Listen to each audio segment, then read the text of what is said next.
નમસ્કાર મિત્રો, આજે રાજકોટ મહાનગર ભારતીય જનતા પાર્ટી કાર્યાલય કમલમ ખાતે અમારા રાજકોટ મહાનગરના અધ્યક્ષ મુકેશભાઈ દોશી, અમારા રાજકોટ મહાનગરના ત્રણેય મહામંત્રી ભાઈ શ્રી માધવભાઈ, ભાઈ શ્રી વિરેન્દ્રસિંહજી, અશ્વિનભાઈ, શિક્ષણ સમિતિના ચેરમેન અમારા મહિલા મોરચાના પ્રમુખ કિરણબેન અને સૌ આગેવાનોની ઉપસ્થિતિમાં રાજકોટ મહાનગરમાં આજે કરણી સેના ગુજરાતના મહિલા અધ્યક્ષ આદરણીય પદ્મિનીબા વાળા એમની આખી ટીમ 300થી વધારે બહેનો ક્ષત્રિય સમાજના પરંપરાગત પોશાક સાથે ભારતીય જનતા પાર્ટીમાં વિધિવત રીતે પ્રવેશ કરી રહ્યા છે.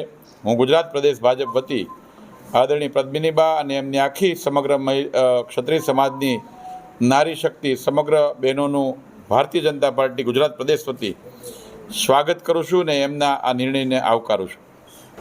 જય માતાજી. હું પદ્મિનીબા વાળા, રાજપૂત કરણી સેના ગુજરાત પ્રદેશ અધ્યક્ષ. તો મારા 300 બહેનો એક નારી શક્તિ સાથે હું બીજેપીમાં એક તાકાત સાથે જોડાઉં છું અને જેટલી બનશે એટલું તન મન ને ધનથી હું ફૂલ સપોર્ટ આપીશ. અને અમારી નારી શક્તિ પણ એવી જ છે કે એક અવાજે બધાય નીકળે છે, એટલી મારી એક સૌભાગ્ય હું કહું તો બસ. અને ફૂલ તાકાતથી અમે કાર્ય કરશું.